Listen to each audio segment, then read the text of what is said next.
Bonjour à tous et à toutes, ici Pharo Sednus, en plein été pour vous parler de Fallout The Restez à Frontier. l'écart de la salle de contrôle et de l'enceinte, sinon Mais qu'est-ce que... Les dégage se passe pas grand-chose, Dorado. Et c'est tant mieux Je comme me fais interrompre par un soldat de la RNC à Dorado. Attends, mais Dorado, c'est où?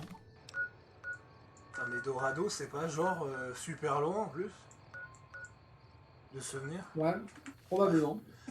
Bref, ça commence avec un bug de New Vegas, donc je trouve que ça enchaîne bien par rapport à cette vidéo, parce que ce jeu est extrêmement buggé. Donc, parlons bien. Nous avons donc fini The Frontier. Les épisodes, normalement, vont être bientôt upload, hein. De toute façon, c'est pour une question de jour. La question que je suis en train de réfléchir, là, si on fait à peu près le calcul, par rapport à la RNC, par rapport... à la Légion dure 6 à 7 épisodes, ça dure 15 à 17 épisodes pour la RNC et 20 à 23 épisodes pour la confrérie. Donc on est sur à peu près 40 à 50 épisodes à peu près. Donc on est sur facilement 40 à 50 heures de let's play enregistré. Ça veut dire qu'on a un let's play qui est aussi gros qu'Outer Worlds. Voilà, ça permet de voir un peu la situation des choses. Pour un mode. Dans un mode, surtout dans un mode. Donc, on va déjà commencer par dire notre avis global sur la confrérie et ce genre de choses. Il n'y a pas grand chose à dire sur la confrérie parce que j'avais déjà dit globalement mon avis sur les autres vidéos sur la confrérie et sur la toute première vidéo de The Frontier de la chaîne, hein, qui date de 2-3 ans. J'avais déjà dit mon avis sur ce que je pensais de la confrérie et autres. La confrérie qui apporte pas mal de bonnes idées, ce genre de choses. Donc, la confrérie, qu'est-ce qu'on peut en dire? Donc, The Crusaders. Déjà, pour commencer, ce que je peux dire des Crusaders, c'est qu'en termes de lore, je trouve que c'est très très intéressant. C'est très très intéressant qu'en termes de lore, on a des personnages de type Joshua Graham. Je m'explique mon fond de pensée. C'est que les personnages des Crusaders et de Joshua Graham ont subi le même traitement. Ça veut dire qu'ils ont été laissés pour morts, ils se sont recueillis à travers la religion. Par exemple, justement, les Crusaders se sont recueillis à New Canaan, et c'est grâce à la foi de Joshua Graham, qui, rappelons-le, était un prêtre de New Canaan, qui fait qu'il a réussi à tenir grâce à la puissance de la foi et ce genre de choses, et qui sont devenus ce qu'ils sont devenus. Alors de nouveau, Joshua Graham se voit comme le messager de Dieu, hein, on connaît tout le speech et ce genre de choses. Il se voit justement comme comme le messager qui doit justement apporter la parole de Dieu. Et la parole de Dieu, rappelons-le que c'est un mormon, rappelons-le que les mormons, c'est des catholiques avec des pistolets, c'est les catholiques avec le deuxième amendement, donc forcément, apporter la parole de Dieu, ça veut dire foutre une balle en pleine tête à tous ceux qui ne sont pas d'accord avec lui. Il faut savoir déjà que Joshua Graham, il est déjà timbré de base. Hein. Bien avant de rejoindre la Légion de César, il était déjà très timbré de base, parce que c'est une critique de la religion mormon qui est déjà très extrémiste de base. Et clairement, rejoindre la Légion a aggravé ces choses, et se faire plutôt brûler au 3e degré et balancer dans un canyon, ça n'a pas dû arranger les choses. Et bah dites-vous que les paladins de The Crusaders, c'est exactement pareil. Ils ont été laissés pour morts par la RNC, ils ont erré jusqu'à New Canaan, ils se sont fait massacrer par la Légion de César, et ils ont survécu et autres. Donc ils sont un petit peu tarés par rapport aux autres factions. D'ailleurs, ce qui est assez cocasse finalement, c'est que les Crusaders, c'est la seule faction qui fait très Fallout. Ce que j'entends, ce qui fait très Fallout, ça veut dire ce que les fans, justement, ont tendance à critiquer à Bethesda et ce genre de choses, c'est que la communauté critique à Bethesda que Fallout, c'est des personnages zinzins, c'est des personnages un peu maboules, c'est des personnages complètement tarés, ce genre de choses. Et effectivement, c'est comme ça qu'est écrit les premiers Fallout, les personnages sont majoritairement timbrés, tarés et complètement cinglés, ce genre de choses. Et effectivement, que les Crusaders, ils sont clairement dans le cadre d'une faction de Fallout. Hein.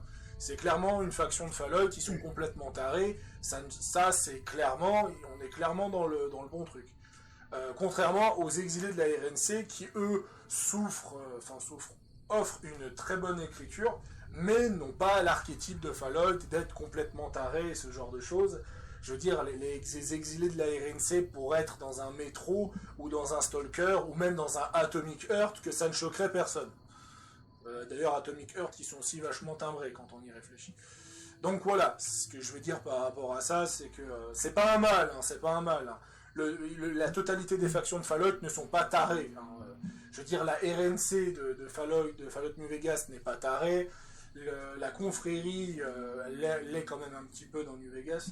Je veux dire, ils sont pas 99% tous tarés. Donc ce qui fait que ça colle bien à l'ambiance et autres. Et aussi, ça permet d'avoir énormément de choix, parce que je rappelle que la confrérie propose 3 fins. Enfin, oui, 3 fins, parce que la troisième consiste à tous les massacrer, donc oui, je peux les considérer comme 3 fins. Et techniquement même 4, parce que globalement, la confrérie a quand même la fin où ils se font massacrer par la RNC quand on est du côté de la RNC. On a la fin où ils se rangent aux côtés de la Légion et ils finissent tous par devenir des criminels et ce genre de choses. La fin où ils décident de détruire toutes les factions et de prendre le contrôle de la frontière et autres. Et la fin Alliance, celle que vous connaissez, celle qui est extrêmement popularisée. Bref, j'ai pas besoin de vous faire un dessin par rapport à ça. Et en termes de choix et de fin, eh ben, c'est la meilleure des 3 factions. C'est pas difficile à imaginer. La RNC n'a pas de choix. La Légion de César vous propose un système d'alliance et ce genre de choses. Vous propose un système de trahison. Mais pour quelqu'un qui va jouer good guy, il n'y aura pas de fin satisfaisante. Si je vous allez me sortir, oui, mais c'est le principe de la Légion, Pharaon. Tu joues pas la Légion pour être un good guy. Oui, bien sûr. Je pense que ce que Hudgerd qui est avec nous, il sera d'accord avec moi. On joue pas la Légion pour être un good guy. N'est-ce pas, Hudgerd? Ah, non, mais. Voilà. Par La, contre, la Légion, c'est dire qu'on veut être good guy avec la Légion, c'est pas. On prend un truc extrême, mais c'est comme dire ouais, je veux jouer les good guys en jouant un dictateur autrichien dans les 39-45. ouais, mais c'est ça. Mais C'est- ben voilà, quoi. Faut pas, Après, faut pas se leurrer. c'est l'autre problème de la Légion, et ça, j'en parlerai dans la deuxième partie. C'est le problème de l'écriture de la Légion, mais j'en reviendrai après. Donc, voilà, ça, globalement, c'est un avis très court, de 2 minutes, sur la confrérie. J'ai pas grand-chose à dire de plus. Les choix sont très bien. Les compagnons, je les trouve un poil plus attachants, voire peut-être pas poil plus attachants, parce que finalement, Spark me manque. Je vais pas mentir, Spark me manque, et c'est effectivement un problème et autres. Je sais pas s'il y a un moyen de gruger, pour à la fois avoir Spark et à la fois être du côté Crusader, mais je pense que c'est effectivement possible. Si on glitch au niveau des scripts, c'est possible d'avoir tous les compagnons en même temps. Parce que oui, si tu commences la RNC, que tu trahis la RNC pour la Légion et que tu fais la première mission de la Légion, la question c'est, est-ce que tu peux partir directement sur les Crusaders? Je pense que oui, tu peux partir sur les Crusaders normalement. Je crois que tu peux partir sur les Crusaders. Si tu pars sur les Crusaders, et ben normalement tu devrais réussir à avoir Spark, à avoir comment ça s'appelle, à avoir donc la jeune America, et bah forcément à la fin avoir AJ, parce que avec la fin Alliance vous chopez AJ. Donc après faut pas voir s'il va pas avoir un problème de script par rapport à ça. Donc c'est possible. D'ailleurs j'ai pas été vérifier un truc sur The Frontier si le fusil de Hardcase était là, mais c'est pas grave. Donc voilà, je veux dire, les personnages sont tout attachants, peu importe la faction, que ce soit America qui, rappelons-le, le personnage d'America a été édulcoré bien avant sa première sortie, parce qu'il faut savoir que le personnage d'America, il y a eu 3 personnages d'America dans tout The Frontier. On a eu America qui faisait partie d'une secte de gens qui se mutilaient, qui se charcutaient la peau et ce genre de choses au nom d'un dieu sanguinaire. D'ailleurs, si vous voyez un petit peu la quête où on affrontait un culte du dieu du sang, je me demande si c'est pas les restes de cette faction justement par rapport à ça. Donc ce qui fait que justement on devait avoir affaire à une America qui avait des problèmes au niveau de la souffrance et ce genre de choses, et qui, rappelons-le, America a une tare génétique qui fait qu'elle ne ressent pas la douleur. Ça c'était la première America, celle qui a été laissée de côté parce que les développeurs ont jugé que c'était trop violent d'avoir un personnage qu'on pouvait forcer à se la mutiler justement. Les développeurs ont trouvé que c'était beaucoup trop abusé. On a la seconde America, hein, celle que vous connaissez tous, hein, celle qui a fait un scandale, hein, donc America l'esclave sexuel, hein, celle que vous pouvez asservir avec la Légion, celle qui a fait le scandale, qui a mis fin à The Frontier, hein, nous la connaissions tous. Et nous avons America, je dirais, America la censurée, hein, celle qui a beaucoup moins de dialogue. Celle qui est une enfant, qui a de la peine à grandir et ce genre de choses, et qui finira par te considérer comme une sorte de grande sœur ou de grand frère et qui arrivera à aller de l'avant. Donc ça, c'est un peu les trois personnages d'America qu'on a eu. Ouais, je sais pas qu'est-ce que je peux réellement dire. Beaucoup de gens n'aiment pas le personnage d'America, les gens trouvent que le fait qu'elle s'appelle America, ça c'est ridicule, mais de nouveau, le ridicule, c'est Fallout. C'est l'une des raisons qui fait que je suis très content du virement qu'a fait Bethesda par rapport à ça. C'est que Obsidian et Interplay, ils aimaient beaucoup le ridicule avec Fallout.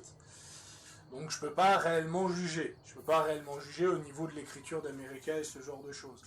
Pour ce qui est du reste des personnages, eh ben, on voit beaucoup de personnages du côté de la confrérie. On a Molly l'ingénieur, on a Charlène la scientifique qui a reçu des pouvoirs mutants de la part d'Elijah, on a la Domina, on a le Castellan Clément. C'est vrai qu'il n'y a pas autant de personnages majeurs dans les deux autres factions. Parce que c'est vrai que dans les deux autres factions, on a quoi? On a Blackthorn du côté de la RNC, et après on a des dizaines et des dizaines de personnages nommés qui auront un arc narratif intéressant un moment, mais qui resteront des personnages secondaires. Et on a la Légion, où c'est juste, j'allais dire Cornelius, non, c'est pas Cornelius, c'est Tiberius ainsi que le légat. Donc voilà, il n'y a pas de problème par rapport à ça, c'est pas un réel souci. On en revient donc à la confrérie par rapport à ça. Je pense que j'ai pas beaucoup de choses à dire de plus. Alors je sais que là je fais pas trop parler Udgar parce que justement il n'a pas trop fait la confrérie, il m'a juste regardé. Donc c'est quand même très dur d'avoir un avis complexe sur la confrérie, surtout de la part d'un gros fan de la confrérie comme lui. Donc finalement... non, je l'ai eu fait, hein, la confrérie. Je l'ai eu fait, hein, dans le laps de temps entre tous nos vidéos. J'ai eu l'occasion de m'y plonger. J'ai eu l'occasion de faire un run. Ah, tu l'as fait? Bah oui, j'ai fait ça, j'ai aussi fait une run Légion. Hein. J'ai testé le mode à son plein potentiel en testant toutes les trames. Ouais, et il y a quand même énormément de possibilités que le mode propose, et je trouve que le mode... On va donc revenir à la deuxième partie. Je pense que ça sert à rien de tergiverser encore autant de temps. Surtout que ça fait déjà 13 minutes que je parle de la confrérie, donc je pense qu'on peut partir à la deuxième. On peut donc aller sur la deuxième partie. Surtout que pour faire simple et pour résumer, que ce soit la run de la confrérie, de la Légion ou de la RNC, les trois ont chacun leur point positif comme leur point un peu moins positif. Mais c'est toutes les trois des très très bonnes runs à faire, et ceux qui ont outrepassé les scandales et qui se sont dit qu'ils allaient tester le mode, juste régalez-vous, amusez-vous, quoi. C'est aussi simple que ça. Moi je dirais pour vite parler pour faire un aperçu des points négatifs et points positifs des trois factions, de mon point de vue, rapidement, histoire que ça prenne pas non plus une demi-heure, on va commencer par les Crusaders. Les Crusaders ont une bonne durée de vie, ont la plus forte rejouabilité des trois factions, possèdent des compagnons qui sont intéressants, possèdent une base et des équipements qui sont à la pointe de la technologie et ce genre de choses. Donc ce qui fait que c'est vrai qu'on aura un gameplay qui sera quand même sacrément fun, hein, le fusil Jericho qui fait partie d'une des armes les plus puissantes que propose le mode, avec l'équivalent du pistolet Alien chez la RNC. Donc clairement, j'ai pas trop de défauts à dire sur les Crusaders, à part que effectivement j'aurais pu en demander plus, ou voilà, je sais, j'ai pas trop grand chose à dire de défauts sur les Crusaders.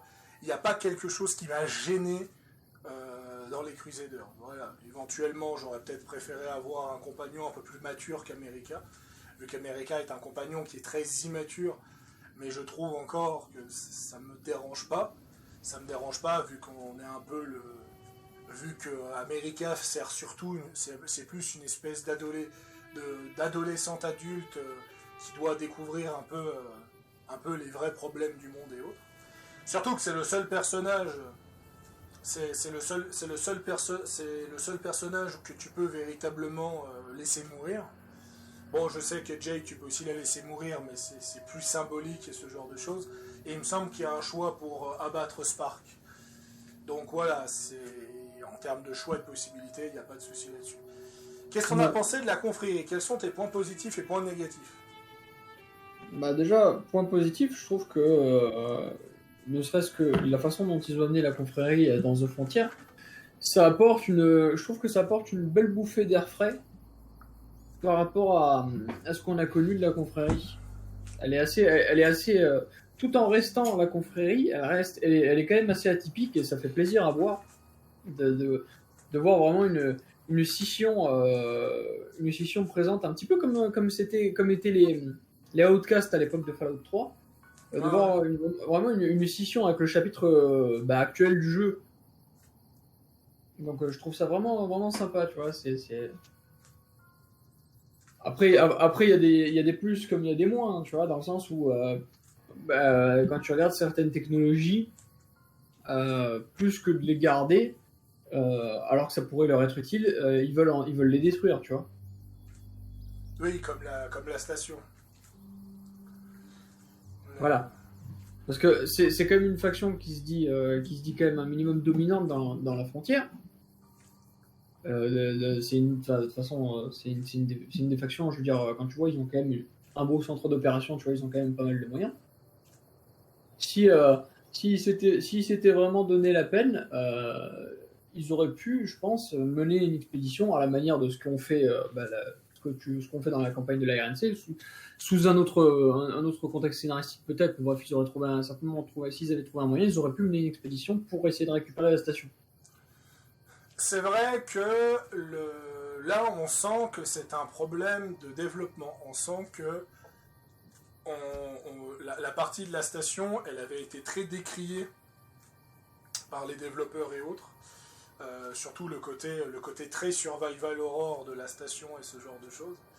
C'est vrai que on aurait pu avoir la station. On aurait pu avoir la station sous une autre forme, finalement, histoire de nous montrer un côté un peu plus réaliste de la station et ce genre de choses. Donc ça nous aurait permis justement de voir un peu un autre point de vue. Et c'est vrai que ça c'est un peu dommage. Pareil pour la Légion finalement. Et surtout que ça aurait été très comique. Ça aurait été très comique justement de voir la Légion tenter de prendre la station ou tenter justement de collaborer avec l'enclave et autres. Pourquoi pas justement justement comme événement entre guillemets de fin pour la confrérie, tu vois, j'aurais trouvé vraiment sympa, par exemple, qu'on fasse justement une expédition pour prendre la station, se rendre compte que là il y a les ennemis jurés de la confrérie qui sont globalement l'enclave.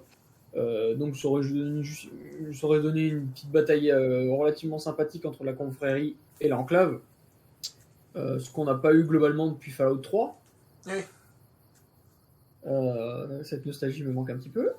Non bref, ça aurait pu donner la confrérie qui utilise littéralement le rayon Archimède 2 pour péter Ostia en fait. Genre littéralement ils se seraient pas emmerdés pour des pertes, ils auraient rasé Ostia et la Légion, tu vois.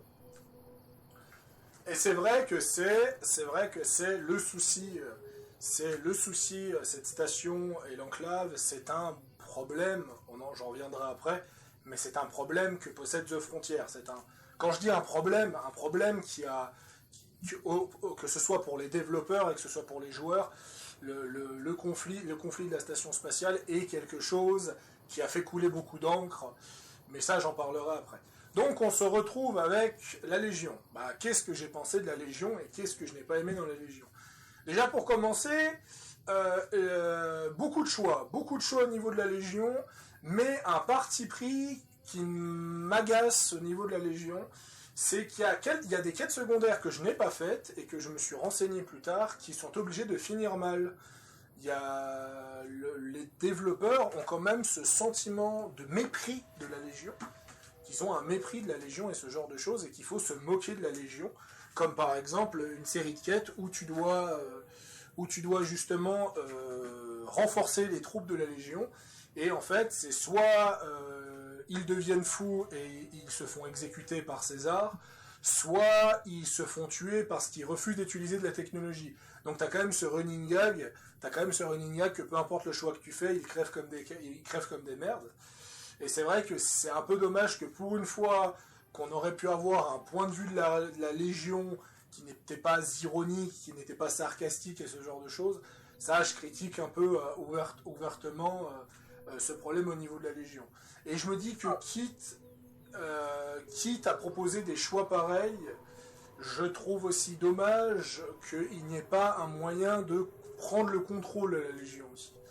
Ça, c'est quelque chose qui aurait pu être très intéressant, c'est de prendre le contrôle de la Légion, si on fait assassiner Valerius et que on tue le Tiberius et autres, que si on a énormément de relations avec les deux légions, qu'on trouve un moyen de devenir le légat, ça aurait pu être très bien symboliquement et ce genre de choses. Je trouve que voilà, après la Légion aussi, un autre truc que je vais critiquer, après de nouveau, hein, je vais remettre un contexte. Hein. La Légion de César fait partie d'une des factions que je déteste le plus dans l'histoire de Fallout. Voilà, c'est pour moi si imaginons Todd Howard annonce demain la Légion est décanonisée, et ben moi je vais pas non plus fêter ça en offrant une tournée générale. Hein. Mais pour moi, Osef, en fait. Voilà, Osef. Et je me suis dit que pour une fois qu'une légion arrivait à m'intéresser, donc la Légion du Nord, je trouve que c'est un peu dommage qu'ils sont trop forcés sur le running gag de bouh, on est des méchants, on est des débiles et ce genre de choses. Et je trouve ça un peu relativement dommage. Et aussi le fait que c'est la faction des trois qui est la plus courte, hein, parce que finalement, les Crusaders, t'as facilement pour 10 heures de jeu, la RNC, t'en as pour 15-20, la Légion, t'en as quoi 6-7 heures, grand max. Quoi. Donc, et encore, dans les 6-7 heures, je me suis perdu pendant une mission pendant 3 heures. Donc bon, donc voilà. Et ça, c'est un peu ce que je critique ouvertement. Surtout, ce qui est con, hein, c'est que la partie la mieux écrite de la Légion, c'est toute l'intrigue de l'enclave. Voilà. Et c'est effectivement que le bunker secret, là, j'ai oublié comment elle s'appelle déjà, la station, je sais plus quoi, je pense que tu vois de quoi je parle. La station Artemis, un truc comme ça. J'ai trouvé que c'était très bien. J'ai trouvé que c'était très bien écrit. Je trouvais que c'était très bien écrit et ce genre de choses. Et c'est vrai que je me demande comment la RNC ou les Crusaders auraient réagi s'ils auraient découvert une station remplie de robots et ce genre de choses, qui ressemble à un abri. Hein, on en parle, mais on se remet le contexte. On se remet le contexte derrière. Imaginez pendant 2 secondes le Molly des Crusaders qui se retrouve dans cette espèce de méga abri rempli par des robots et ce genre de choses, avec un superviseur et ce genre de choses. Et c'est vrai que je me pose la question de comment Molly aurait pu réagir par rapport à ça. Autant la RNC, je pense qu'ils les auraient tous massacrés, mais je pense que du côté des Crusaders, on aurait pu avoir un truc qui est relativement intéressant. Putain, mais c'est quoi ce bordel?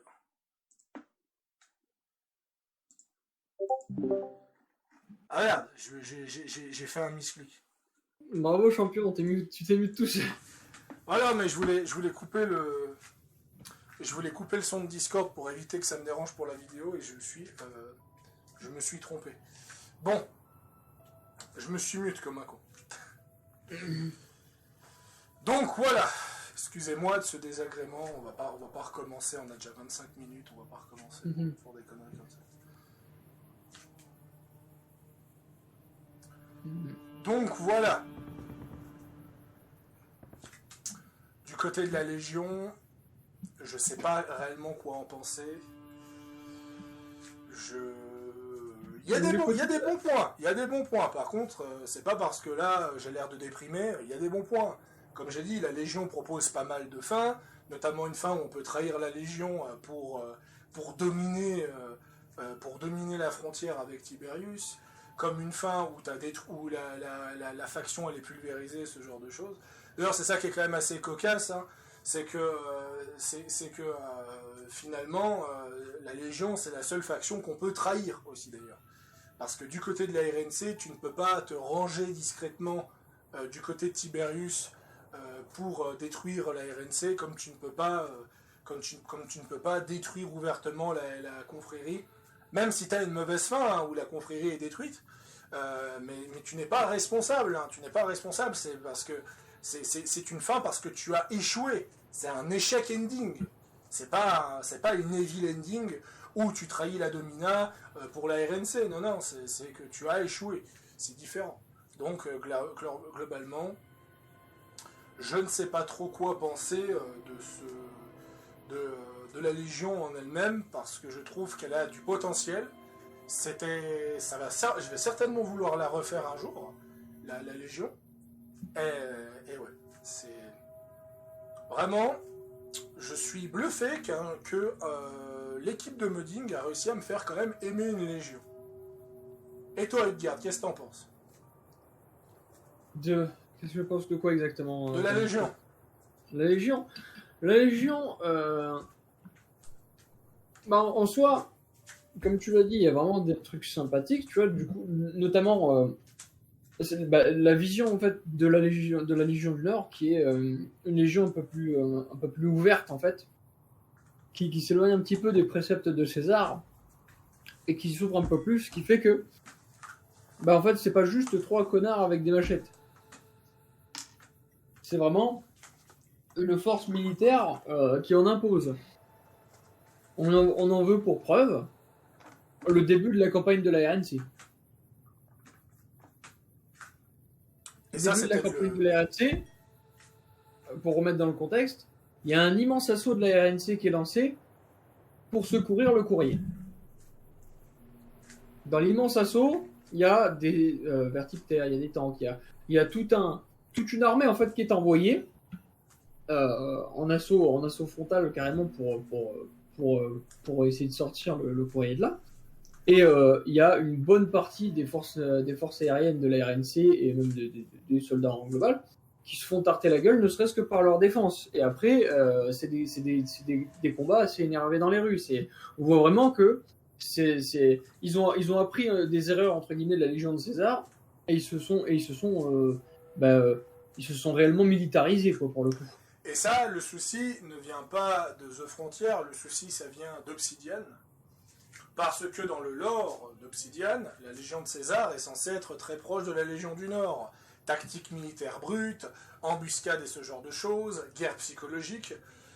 Le problème, c'est qu'Obsidian a préféré nous faire énormément de quêtes secondaires dans New Vegas que nous faire une quête principale où la Légion est menaçante. Et c'est là tout le problème de New Vegas à mon sens. Je vais vous comparer ça avec les Fallout de Bethesda. Dans Fallout 3, on se fait capturer par l'enclave, même si on est en armure assistée, on se fait littéralement taser par l'enclave sans aucune difficulté. On voit l'enclave débarquer avec 4 vertiptères, avec des armures assistées, et contrôler le projet Pureté qui se trouve à même pas super loin de la confrérie et autres. Et l'enclave, en l'espace de 2 semaines, ont réussi à paralyser la confrérie, et sans le Liberty Prime, la confrérie aurait été détruite. Voilà, pour donner un exemple de la force de frappe de l'enclave dans Fallout 3. Dans Fallout 4, même si je vais quand même éviter de spoiler les plot twists, même si le jeu a 8 ans, dans Fallout 4, la confrérie et l'institut, c'est exactement pareil. La confrérie débarque avec un immense engin de mort. Alors certes, vous apprenez les faiblesses de cet engin de mort plus tard dans le jeu, mais la première fois que vous le voyez, vous voyez un truc que vous n'avez jamais vu dans Fallout. Vous voyez un truc qui est absolument immense, hein, un espèce d'aéronef énorme, et vous comprenez que là, on est sur un vaisseau transport de troupes énorme, et qu'il il va quasiment être inarrêtable et autres. Vous avez une force de frappe qui est impressionnante du côté de la confrérie. Et du côté de l'Institut, eh ben, tout simplement, c'est très simple, on voit des systèmes de téléportation, on voit des descriptions de l'or, et ça c'est quand même très très intéressant et autres. Tout le jeu vous rabâche que non pas les directeurs, les chasseurs sont des espèces de Terminators en puissance et ce genre de choses, et ils sont quand même relativement durs à battre effectivement quand on n'a pas à mon build. Ce qui n'est pas le cas de New Vegas. Dans New Vegas, nous avons aucune preuve de la guerre psychologique de la Légion, et tous ceux qui me diront du stratège de fourbe de Vulpes Inculta pour Nipton, de nouveau, certes, oui, c'est un bon stratège, il a réussi à convaincre la population de tuer les soldats de la RNC qui étaient en garde et ce genre de choses. Oui, c'est un bon stratège, il est malin, il est intelligent, mais de l'autre côté, le mec, il est relativement stupide pour menacer le courrier. Parce qu'il dit ouvertement, vous pouvez m'agresser, de toute façon, vous n'arriverez jamais à passer mes gardes.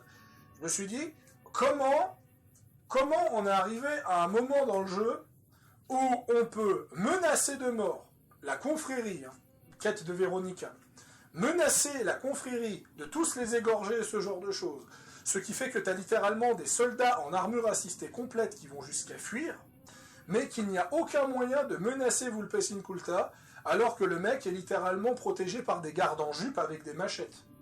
Voilà. À aucun moment, le mec se dit quand même, et j'ai un mec en armure assistée, j'ai un gars en armure assistée, ou j'ai un gars en armure d'élite, ou accompagné avec des super mutants, ou ce genre de choses, ou qui a un Fatman et autres. À aucun moment, il y a un moyen de lui foutre la pression. Et donc on a un peu ce sentiment que Vulpes Inculta est une sous-merde. Ils auraient pu au moins, je dis bien hein, je dis ça en tant que joueur de jeux vidéo, ils auraient pu au moins rendre Vulpes Inculta dur à battre. Voilà, de le faire en sorte qu'il ait autant de points de vie que Joshua Graham par exemple, pour au moins avoir ce sentiment que lui c'est le second de César. Et à aucun moment on a ce sentiment-là. Et ça, pour moi, c'est un peu un problème. C'est que oui, ils ont des bons stratèges, mais pour moi, c'est pas de la guerre psychologique. Oui, ils ont gazé Searchlight. C'est cool. Mais on en parle de la catastrophe militaire d'avoir gazé Searchlight. Ouais, c'est pas gazé, c'est qu'ils ont fait péter une bombe sale. Oui. Une bombe sale, c'est une bombe radioactive. Oui, bref, un gaz radioactif, une bombe radioactive, ça change pas mon propos. Ça change pas mon propos que la Légion a littéralement nucléarisé le village à côté de leur base principale du Morave. Voilà, je suis navré de le dire. C'est complètement stupide. C'est complètement stupide. C'est comme si le gouvernement américain, pour stopper une révolte en Amérique, il lançait une bombe nucléaire sur leur propre ville. Pour un principe de conquête, c'est stupide. C'est complètement stupide et ce genre de choses. Donc voilà. Parce qu'en fait, finalement, la Légion, elle va faire comment maintenant pour progresser, étant donné que leur principale route, c'était Searchlight. Voilà. Moi, j'appelle ça de la stupidité. J'appelle ça de la pure stupidité. Et c'est ça le problème de la Légion. C'est que la Légion, c'est de la pure stupidité. Je peux passer 5 heures à vous parler de pourquoi la Légion est le pire antagoniste de la saga Fallout à mes yeux, et il n'y a pas pire antagoniste que la Légion pour moi. Je sais que ça va saouler énormément de fans par rapport à ça, parce que je sais qu'il y a énormément de fans de la Légion, mais pour moi, sincèrement, la Légion, elle est tellement ridicule, et elle a tellement aucun charisme. Je ne comprends pas comment les fans de New Vegas arrivent à aimer la Légion. Donc bon. Voilà. La Légion, elle a perdu son charisme à partir du moment où Joshua Graham, il était plus là.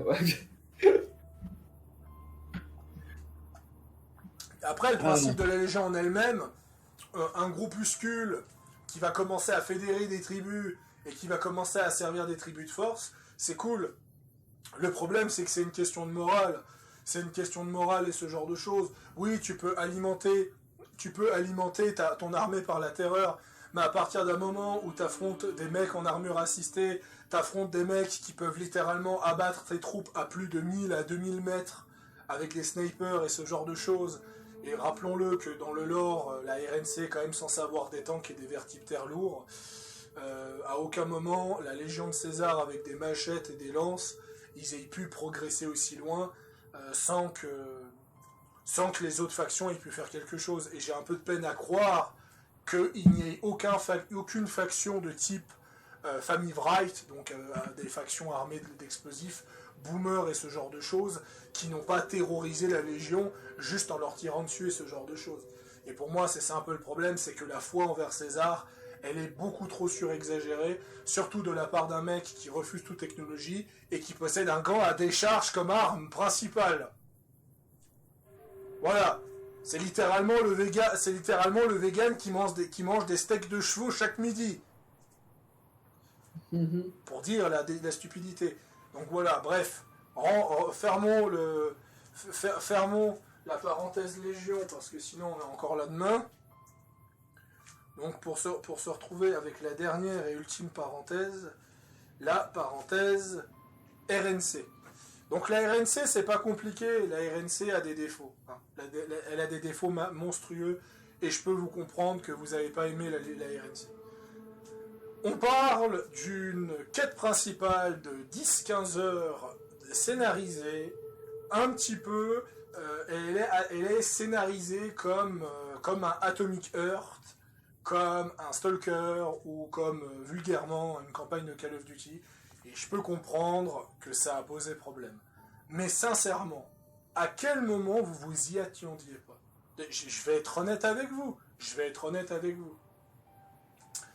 Lorsque The Frontier a été annoncé la première fois, il a été annoncé en 2014. Voire même en 2013. Fallout 4 n'était pas sorti, ça c'est sûr.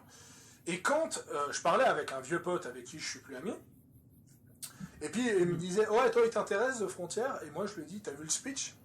Le speech, c'est que tu incarnes un soldat de la RNC qui se bat sur le front contre la Légion. Ça a l'air de puer la merde. C'est les termes que j'ai dit. Hein. Donc, à quel moment vous vous attendiez à quelque chose de différent ? Je veux dire, c'est dans le titre. C'est dans le titre. Vous incarnez un soldat de la RNC qui se bat sur le front. Vous croyez que le front, c'est quoi ? Vous croyez... Mais je vous pose la question, à vous, les fans de New Vegas. C'est quoi le front pour vous ? Vous croyez que c'est une partie de poker ? Voilà, je suis désolé de le dire. Je suis désolé de le dire et autres. Ah, je suis obligé, si je vous rentre dans l'art, il n'y a pas de souci, il n'y a aucun problème. Mais à partir d'un moment, si vous savez pas lire, ne jouez pas à Fallout. Si vous savez pas lire. Excuse-moi d'être vulgaire comme ça. Mais à un moment, il faut être raisonnable. On peut critiquer que l'aspect est trop linéaire et il n'est pas assez RPG, mais de nouveau, je rappelle que le principe même de The Frontier à la base était d'incarner un soldat, pas un commandant, pas le courrier, un soldat. Hein. Le principe de The Frontier, c'est que vous vous engagez littéralement pour un service militaire à durée indéterminée à la frontière. C'est littéralement ça. Voilà. Après... Et d'ailleurs, le gars au recrutement au début vous le dit, hein, ça peut aussi bien prendre un jour que 1 an, que 10 ans. C'est à durée indéterminée. Donc mais, voilà, c'est un service militaire. Mais de nouveau, c'est suite aux critiques. C'est suite aux critiques de la communauté, parce qu'il y en a eu, hein. Il y en a eu. J'étais pas le seul à dire que The Frontier puait la merde en 2014. Qu'ils ont créé le scénario de la Légion et des Crusaders. Ces scénarios sont là pour ça, en fait. C'est parce que si vous n'aimez pas le concept d'incarner un soldat au front, vous pouvez toujours jouer un croisé à la recherche de technologie ou un légionnaire qui va justement tenter de déstabiliser les forces de la RNC. Et je veux dire, c'est dans le principe même. C'est dans le principe même, justement, de ce mode, en fait. Et moi, je parle pas de l'intro de The Frontier où on vous engage ce genre de choses. parce que là on est le courrier légendaire, donc on a un peu le côté, on imagine qu'on va pouvoir négocier, qu'on va pouvoir tenter de négocier des accords et ce genre de choses. Il n'y a pas de problème, il n'y a pas de problème là-dessus. Mais de nouveau, je le répète, le speech de The Frontier n'a pas changé par rapport à ce qui est devenu The Frontier. Ça a toujours été le même. Et ça, je le savais bien avant que le mode allait sortir. Ouais. Pour ça, il faut savoir lire. Voilà, faut savoir juste lire un minimum. Le modeur voulait créer une espèce d'expérience militaire pour mettre en avant la RNC et ce genre de choses. D'ailleurs, c'était pas les exilés de la RNC à l'époque, hein, c'était la véritable RNC et ce genre de choses. Le scénario, il a changé pour convenir avec le lore, et bien sûr, il aurait pu modifier la trame principale pour apporter des choix, comme par exemple la possibilité de trahir Blackthorn et rejoindre la Légion vers la fin, comme la possibilité de rejoindre l'Enclave. Oui, on peut critiquer ça, il n'y a aucun problème, on a le droit de le critiquer ça. Mais ce que vous avez fait, c'est pas critiquer. Vous n'avez pas critiqué The Frontier. Vous l'avez tué, vous l'avez détruit. Voilà. Et ça, Pour critiquer déjà, c'est une critique, ça vient après une analyse réfléchie d'un élément. Si vous n'êtes même pas capable d'analyser les trucs, c'est pas une critique. Vous avez juste craché sur 7 ans de passion et vous avez réussi qu'une chose, c'est à tuer à la fois l'engouement pour le mode déjà, et vous avez aussi tué la motivation des développeurs, parce que il était censé y avoir un rework après que la bande de chouineuses que vous êtes est gueulée. Même ça ils l'ont annulé. On sait même pas où ça en est. On sait même pas où ça non, en mais est. ils ont annulé, ils ont arrêté. C'est confirmé. Ah oui, ça a été confirmé. En tout cas, aux dernières nouvelles, ça a été confirmé. Le rework de The Frontier est annulé. Merci, bande de chouineuses que vous êtes. Bon, après, et je dis chouineuse parce qu'on est sur YouTube, mais il y a des mots bien moins sympathiques qui me viennent à l'esprit. En vrai, c'est pas plus mal qu'ils aient annulé le rework, parce que si c'est pour charcuter tout le bon contenu de The Frontier pour satisfaire des mongolos de première, voilà quoi. Après, ça dépend, tu vois, parce que maintenant qu'ils ont un œil un peu plus adulte et un œil un peu plus neuf, ils auraient pu faire aussi des trucs tout aussi bien, tu vois ce que je veux dire. Ouais. En tout cas, je sais que la station, ils voulaient pas l'acheter, mais qu'ils voulaient la refaire intégralement, qu'ils voulaient modifier le combat de boss, qu'ils voulaient mettre beaucoup moins de côté horreur pour mettre des vrais problèmes et autres. Mais ça, de nouveau, je vais quand même faire une aparté par rapport à ça. La commu Fallout fait partie aujourd'hui des pires communautés qui existent dans le monde du jeu vidéo solo.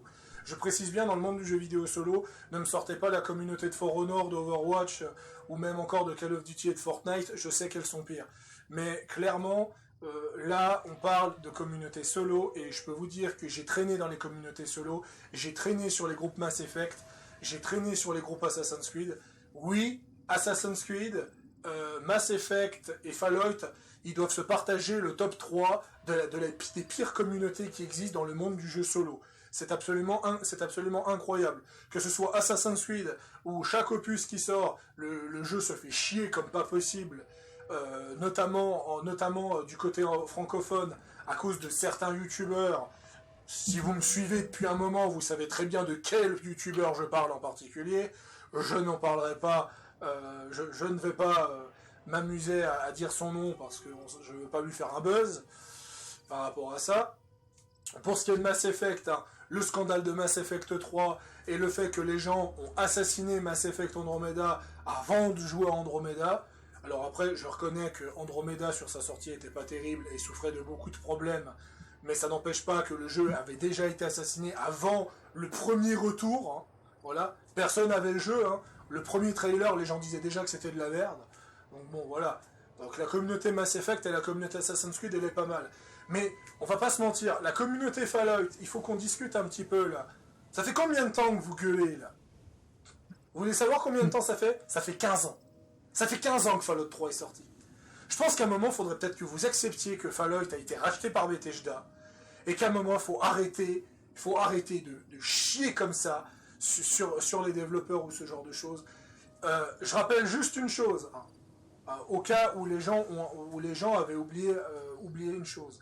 L'intrigue de la station spatiale de The Frontier même s'il y a pas mal de trucs qui collent pas, le 60-70% du scénario, ça vient de Fall Van Buren, que la majorité d'entre vous, vous sucez et que vous espérez justement que des modeurs amateurs sortent Van Buren parce que vous êtes désespérés et autres, déjà pour commencer. Je rappelle que c'est pas Bethesda qui ont sorti le plus de Fallout polémiques, hein, parce que je vous rappelle que Brotherhood of Steel et Fallout Tactics existent, et c'est Fallout Tactics et Brotherhood of Steel qui ont littéralement tué Fallout dans l'œuf et qui ont carrément mis en faillite l'équipe de Fallout. Ceux qui se déclarent créateurs de Fallout, donc l'équipe Obsidian, c'est même pas les véritables créateurs de Fallout, parce que je rappelle que quand tu es créateur de ton œuvre, tu te barres pas de ta société pour tenter d'en fonder une autre, pour faire couler ta société plus vite, hein, parce que je sais pas si tu sais cette histoire, hein, mais Obsidian, c'est pas Interplay, Udger. Obsidian, c'est des développeurs d'Interplay qui se sont cassés en voyant que ça allait faire faillite, parce que forcément, quand tu as tous les développeurs qui se cassent et autres, et je rappelle que officiellement, ce ne sont pas les créateurs de Fallout. Parce que t'auras beau bosser sur Fallout, t'auras beau bosser sur le squelette de Fallout ou ce genre de choses, c'est Interplay qui a créé Fallout et autres, c'est Interplay qui est mort, qui a fait faillite, c'est pas comme si c'était les restes d'Interplay qui ont fondé un studio pour tenter de revenir. Non, non, c'est des fuyards. C'est des fuyards. C'est des gens qui ont abandonné le navire, en abandonnant l'équipage, en abandonnant ses civils, pour tenter de construire un autre navire qui est plus petit, qui est complètement ouvert, qui est complètement perforé et autres, et qui se disent « Ah nous, on est les créateurs et autres ».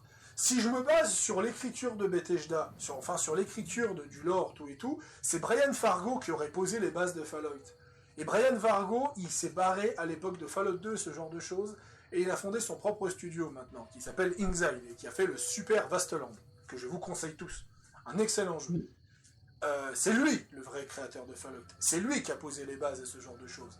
C'est pas Tim Kaine et Leonard Boyarsky qui se sont barrés pour former d'autres licences et autres, et qui se sont cassés la gueule et qui sont revenus à Obsidian à quatre pattes.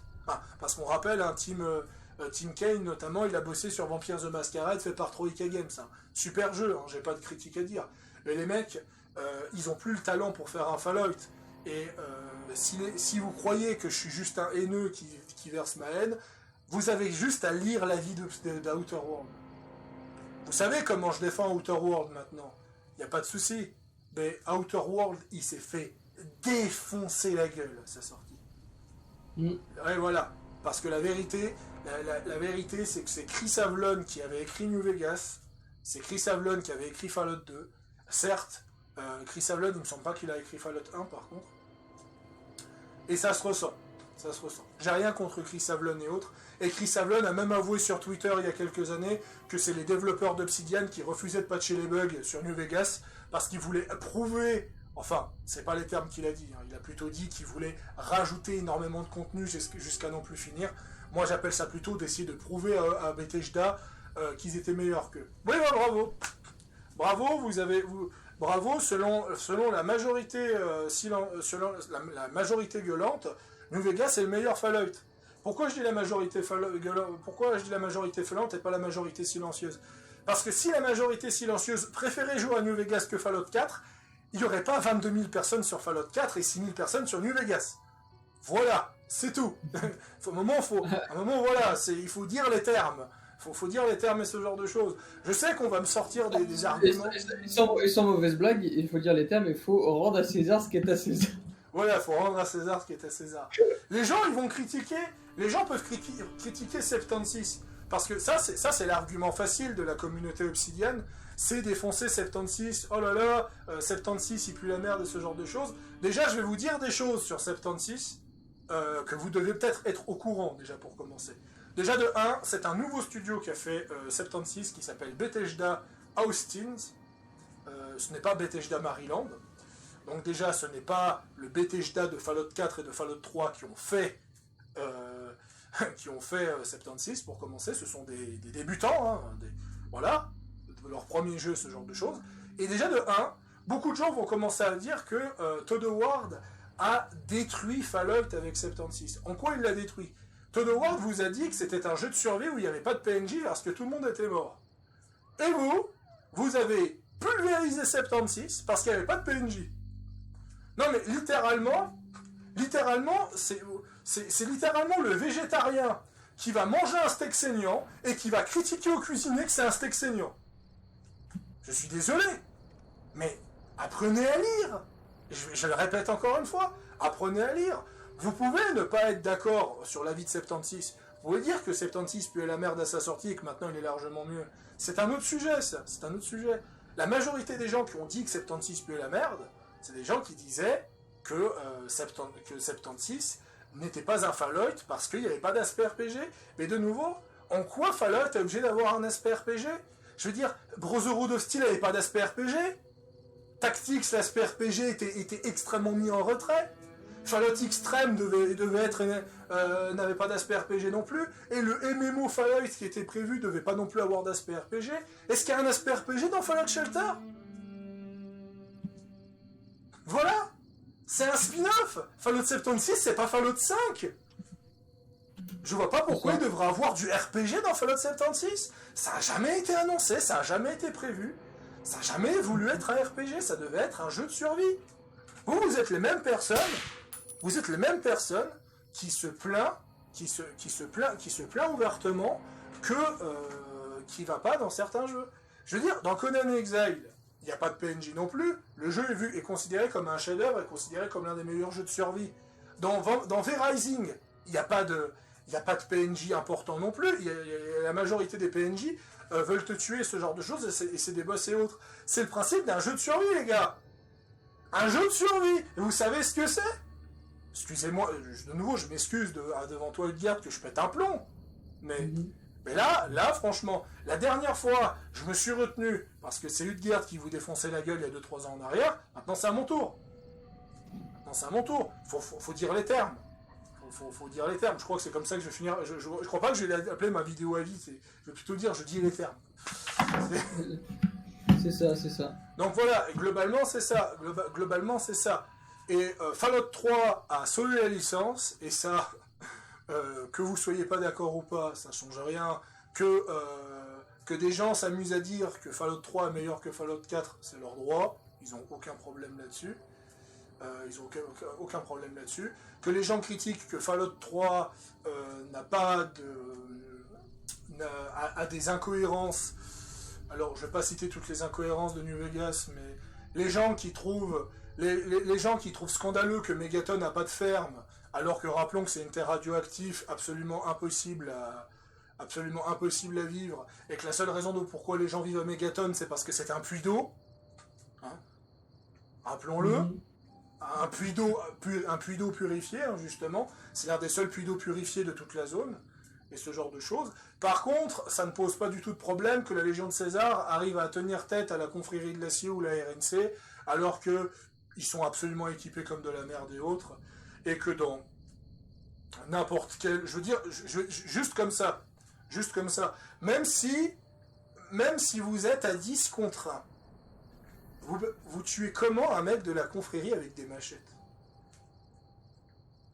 C'est ça, la question, c'est comment vos machettes vont percer une armure assistée, en fait. Et même si vous essayez de le neutraliser, ce genre de choses. Je rappelle que dans Fallout 2, un mec en armure assistée, alors certes, le mec n'était pas humain, hein, je vous vois venir, le mec n'était pas humain, mais ce mec en question, il a explosé un écorcheur à main nue. Je pense que tu sais très bien de qui je parle. Oui.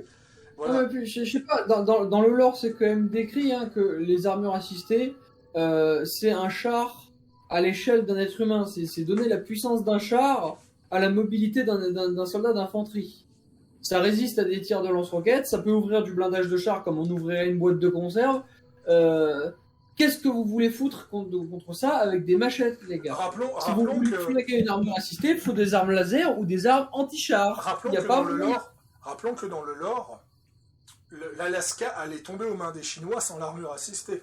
L'armure assistée est tellement une technologie abusée que c'est ce qui a permis aux Américains de conserver l'Alaska. Voilà, Alors, il y en a qui vont me dire ouais, mais les chars Chimera, machin ci là, puis les dispositifs qu'on voit dans le DLC de Fallout 3, ça grille les armures assistées. Oui, le premier prototype de T-51. La T-51B, elle était conçue pour résister aux EMP, et c'est ce qui a fait que dès que les T-51B sont arrivés sur le front, le front il est passé de l'Alaska à milieu de la Chine. Ben, c'est même pas, même si on veut jouer à cela, le champ électrique, rappelons-le qu'il était facilement désactivable, déjà pour commencer. Ouais. Et le char Chimera, est-ce que vous savez ce que c'est? Non, parce que j'ai l'impression que les gens, ils oublient un peu ce que c'est. Le char Chimera, c'est un outil de minage rafistolé, parce que les Chinois n'avaient rien pour détruire les armures assistées. Voilà, déjà, ça résume la puissance de l'armure assistée. Les Chinois vont jusqu'à rafistoler un outil de minage pour détruire les armures assistées parce qu'ils n'ont rien d'autre pour percer les armures assistées. Donc je suis navré de le dire, mais à ce moment-là, je ne vois pas comment la RNC, qui possède des armures assistées, certes fortement abîmées, mais des armures assistées quand même, ont pu galérer contre la Légion. Et puis, rappelons, parce qu'ils vont dire ouais, mais les chars Chimera sont encore. Qu'est-ce que l'armée américaine a fait venir sur le front d'Anchorage pour lutter contre les chars Chimera? Le Liberty Prime, je crois, non? Non, le Fat Man. Ah oui, c'est vrai. Ah, vous avez des chars qui peuvent neutraliser nos armures assistées. Très bien, on va rester à distance et vous faire pleuvoir la puissance de 10 soleils sur la tronche. Est-ce que ça vous va? Non, bah c'est pas grave parce que c'est ce qu'on va quand même faire. Résultat, je le dis, je le redis, le front qui stagnait à Anchorage, ça s'est transformé à on arrive et on envahit la Chine. Nous, les Américains, on vous a pété la gueule parce que vous veniez sur notre territoire et ça va pas le faire. Et en plus, on va venir vous péter la gueule chez vous.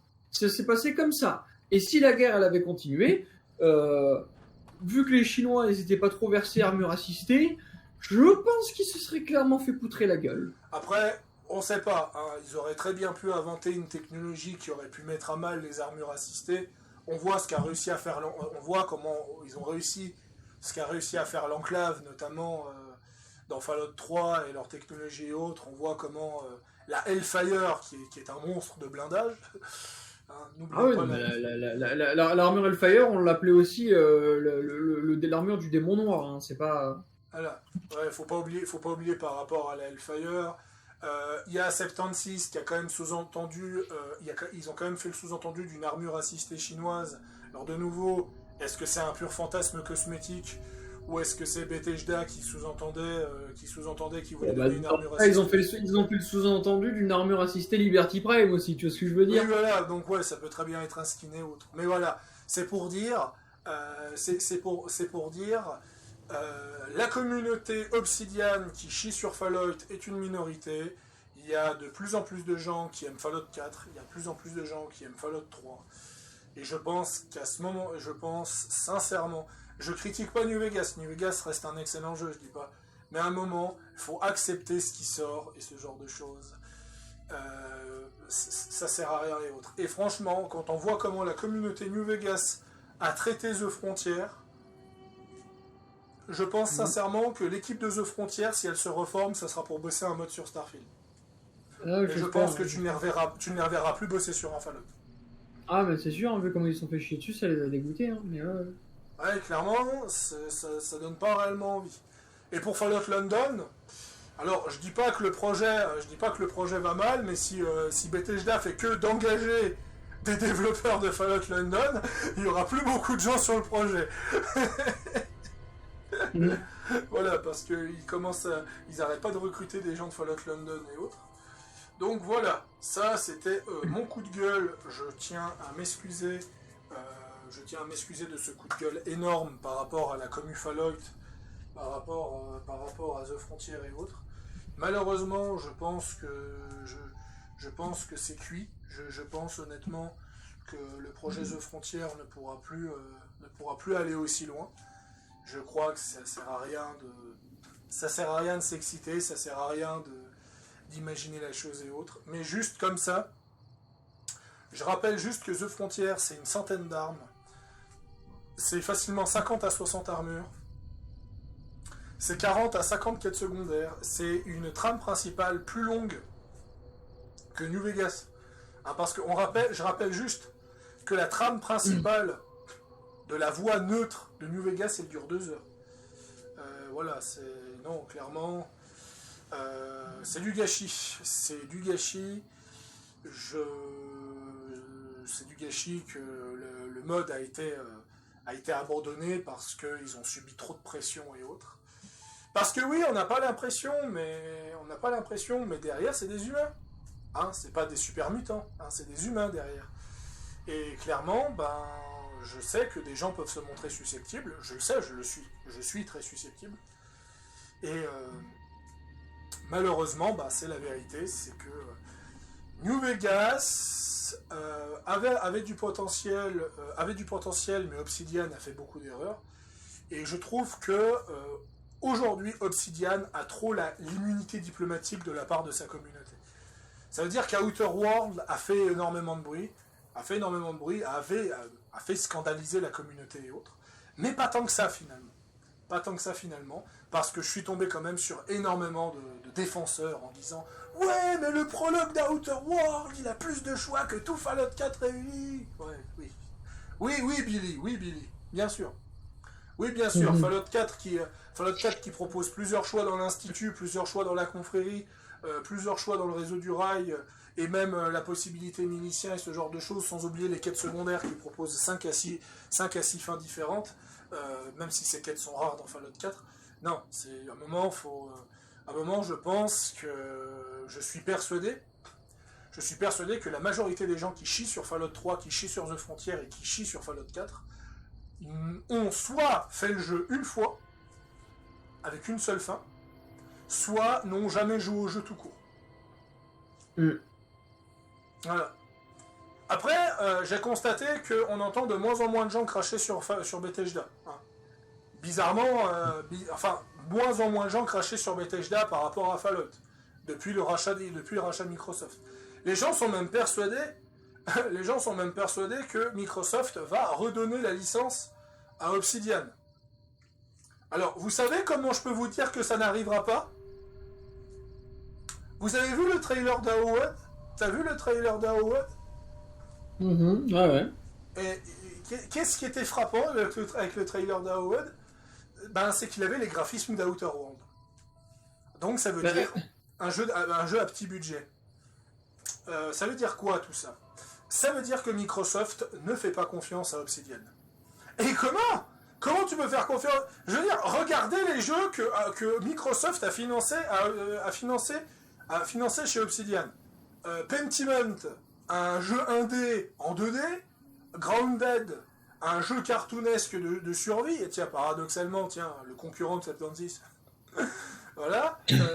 Et AOWOD, c'est le RPG le plus ambitieux de la part d'Obsidian, mais qui a techniquement, tu vois graphiquement, au niveau du visage, au niveau de la physique, au niveau de ce qu'on a vu dans le jeu, tu sens que le jeu, c'est un Outer World fantastique. Ça va pas plus loin que ça.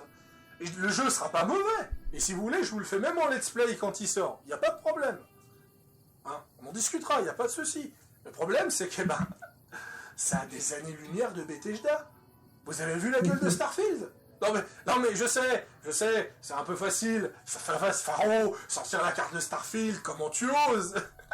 mais vous avez vu la gueule de Starfield ? Vous avez vu ce que propose Starfield ? Non mais voilà, et je pense qu'à un moment, je crois que c'est ça que la communauté ne veut pas accepter entre Obsidian et Bethesda.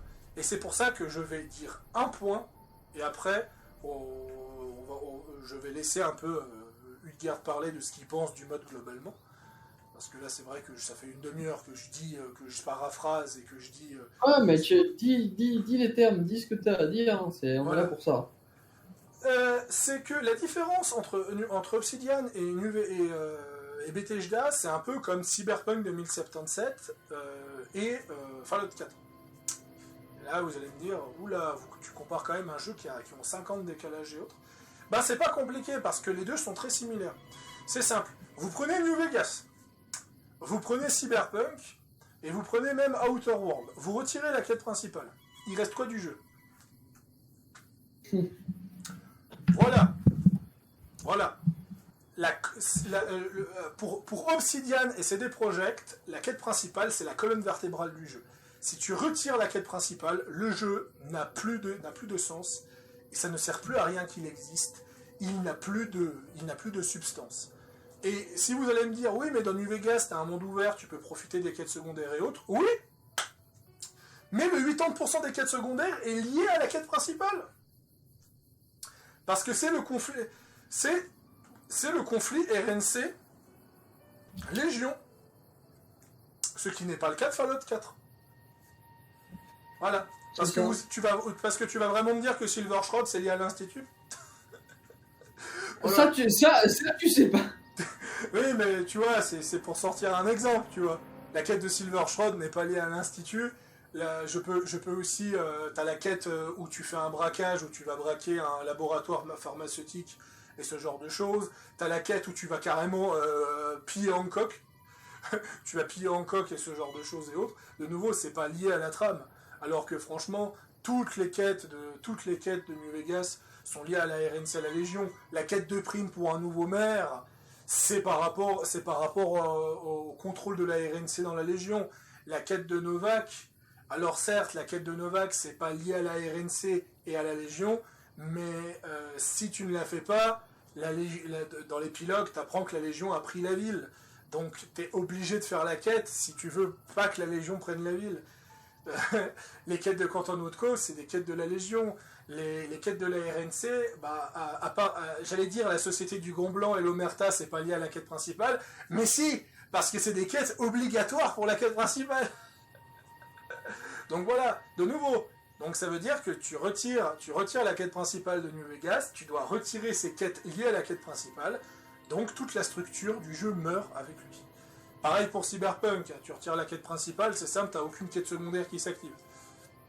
Ouais. Je le dis, c'est ce qui s'est passé. J'ai passé les 15 premières heures de Cyberpunk à balader dans le monde ouvert, à trouver des quêtes secondaires, j'en ai trouvé 2-3 qui duraient 10 minutes et autres, mais les magnifiques quêtes secondaires, comme la mort du maire dans Cyberpunk, ou encore justement toute la série de quêtes avec River, ou avec avec le meurtrier dans les fermes et ce genre de choses, c'est des quêtes qui ne s'activent que quand tu avances dans la quête principale.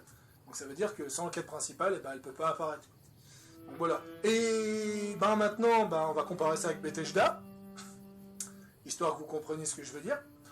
Vous retirez la quête principale de Fallout 4, qu'est-ce que vous enlevez? Vous enlevez rien. Voilà. c'est ça qui est paradoxal. Et j'ai passé 150 heures sur Fallout 4 cette année, sans toucher la quête principale. En faisant des constructions de colonies, en faisant des quêtes secondaires, en faisant des rencontres aléatoires pour rencontrer des gens et ce genre de choses, et les aider et autres, en installant des routes commerciales, et voilà, c'est ça que je veux dire. Et ce sera pareil, Starfield, il est dans le même rythme. Starfield vous invite à avoir votre flotte de vaisseaux, vous invite à avoir vos colonies. En plus, Todd Howard, il a dit récemment qu'il y a des centaines et des centaines de planètes qui sont vides, exprès pour avoir des ressources et pour pouvoir construire notre empire stellaire et ce genre de choses. Donc bref. Et je pense que c'est pour ça que la communauté n'aime pas Bethesda. C'est parce que Bethesda ont cette espèce de façon de faire où justement tu peux justement passer 200 heures sur ton jeu sans faire la quête principale. Et c'est aussi le cas de The Frontier, quand on y réfléchit. Parce que dans The Frontier, vous m'avez vu faire, j'ai passé 15 heures, j'ai passé 15-20 heures à faire les quêtes secondaires, et c'était pas lié à la quête principale. Je veux dire, régler le problème des robots avec les récupérateurs meurtriers, ce genre de choses, la quête avec les fourmis, et avec les communistes qui veulent renverser le gouvernement et autres. Voilà, quand vous réfléchissez, ce n'est pas lié à la quête principale et autres. Donc voilà, c'est peut-être pour ça, c'est finalement, on sent que c'est des fans de jeux Bethesda. D'ailleurs, l'un des fans a dit quand même que même s'il adorait New Vegas, son préféré était Fallout 3. Donc voilà, je pense qu'il faut accepter que Bethesda a la licence maintenant. et il faut pas s'acharner sur les pauvres modeurs qui ont une vision qui est différente du vôtre. Mais bon, ça on verra avec New Mexico. Je ne sais pas si je le ferai, mais New Mexico c'est le dernier gros projet de New Vegas, et je pense que ce sera le dernier gros projet de New Vegas, parce que soit les communautés ont abandonné New Vegas vu le traitement qu'ils se sont pris. Même New California que je déteste, hein, je le déteste parce que pour moi il y a trop de choses qui vont pas dans New California. Je crois que les développeurs n'ont pas envie de rebosser derrière non plus. Donc, voilà. Bref, maintenant que j'ai fini de parler depuis une demi-heure, Utgerd, parle-moi de ton avis global sur The Frontier et de ce que tu penses d'Obsidian et ce genre de choses. Ouais, alors si je devais l'écrire et reprendre par rapport à le premier avis que je vais donner de The Frontier, mon avis, parce qu'à l'époque je n'avais fait que la run de RNC, mon avis était, si je me souviens bien, que le mode était un mode excellent. Il y avait beaucoup de choses dedans qui étaient absolument folles. Surtout pour un vieux moteur comme le moteur de New Vegas et autres, et qu'ils avaient réussi à faire un truc qui est relativement cohérent pour des jeunes, parce qu'à l'époque il faut savoir que c'était des jeunes de 17 ou 19 ans, enfin c'était vraiment voilà quoi, c'était des jeunes qui avait une passion, qui avait envie de faire un gros mode pour New Vegas, qui avait plein de rêves cinématographiques, jeux vidéo ludiques et autres, et qui avait hâte de pouvoir mettre ça dans leur mode. C'est pour ça que ce mode est bourré de références et autres d'ailleurs. Et overall, j'avais pensé que c'était une très très bonne expérience et que j'avais enjoint les gens qui étaient un minimum ouverts d'esprit à aller le tester et à aller s'amuser dessus. Et j'avais clairement envoyé les autres rageux se faire foutre en leur disant bande de lopettes, assumez les jeux auxquels vous jouez. Eh ben, mon avis, il n'a pas changé, si ce n'est qu'il s'est renforcé, parce qu'en ayant testé depuis les deux autres campagnes, ça, bien que moins poussé, mais ça c'est encore une fois annoncé sur la page du mode, hein, c'était annoncé par les développeurs que la RNC serait la plus poussée des deux, et que les autres seraient moins longues, mais relativement sympathiques aussi, ce qui a été le cas, elles étaient moins longues, c'est vrai, mais... Et bien plus rejouables. Oui, elles étaient plus rejouables, bon, moins de script, pour le coup, puisque vraiment, moi j'ai pris la campagne de la RNC comme vraiment l'étalage de tout leur savoir-faire. En matière de script, ils m'ont laissé sur le cul. Ils ont vraiment fait un boulot de dingue et ils ont montré leur savoir-faire. Les autres, c'est surtout pour rajouter un contenu et d'autres factions, ce qui rend aussi intéressant le fait d'avoir plusieurs perspectives dans ce conflit dans lequel on te met. Que ce soit pas aussi long que la RNC, ça me dérange pas forcément, parce que la RNC, quand on voit, c'est long, mais il y a beaucoup de scripts et ça, c'est fait pour que ce soit cinématique, entre guillemets, si vous voulez, comme aventure. Et que les autres soient moins longues et qu'il y ait un peu moins de script, ça me dérange pas pour autant. Je trouve que là aussi, que ce soit les Crusaders of Steel, donc les croisés de l'acier, ou la Légion du Nord, ils ont fait du très très bon boulot. Et ils méritent clairement pas toute le méga shitstorm qu'ils se sont pris. Comme par exemple, au coup de la station spatiale et de ça que beaucoup de gens ont gueulé, comme Faro l'a signalé.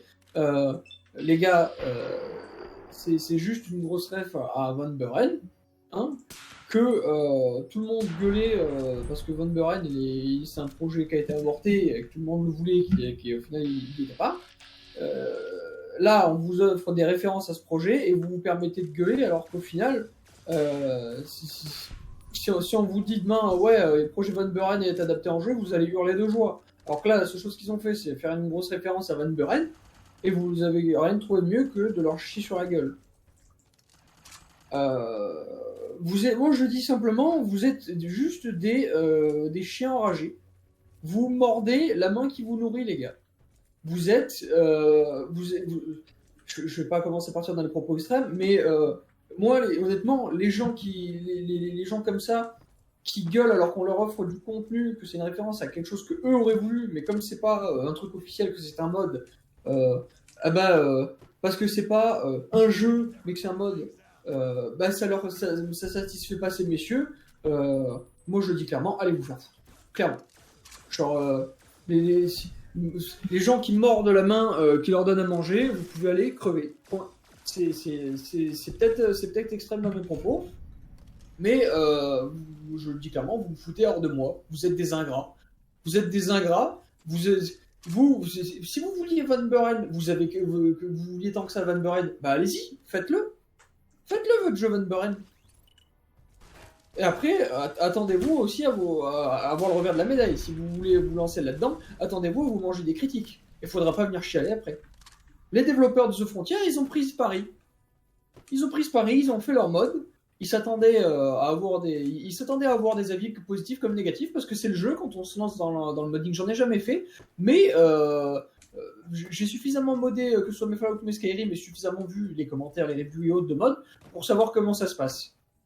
Et eux, ils ont pris ce pari, ils ont pris leur couille à deux mains, ils se sont dit, bon bah les gars, on va faire ce projet. Alors, moi honnêtement, je le dis hein, les gars, c'est que vous n'ayez pas aimé le truc, c'est une chose, mais dans ce cas, juste vous le désinstallez, vous arrêtez d'y jouer, point barre.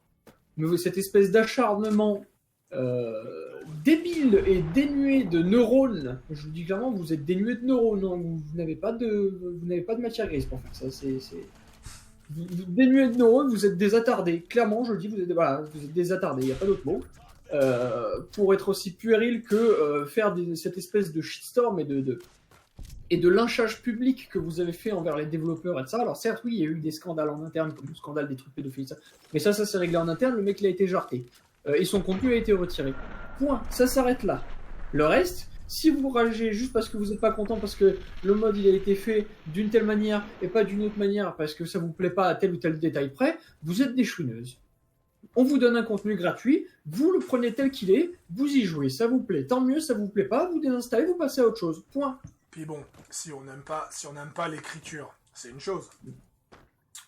Mais il faut pas oublier que il y a la modélisation d'armes, il y a la modélisation de la ville. Oui, il y a un talent fou derrière. Pour remettre un truc à l'échelle de ce que vous faites, c'est comme si demain, je dis tiens, il y a un plat, je dis une connerie, hein. Il y a une marque qui sort, je dis une connerie, des nuggets de steak. Je dis une connerie. Hein. Je dis je vais tester ça, je vais trouver ça dégueulasse. Bah, je vais juste pas en racheter. Je vais pas aller devant la marque, les incendier, taguer partout sur les murs, c'est une marque de fils de pute, ils font un boulot de merde. C'est exactement le même délire. Genre, vous vous acharnez pour rien.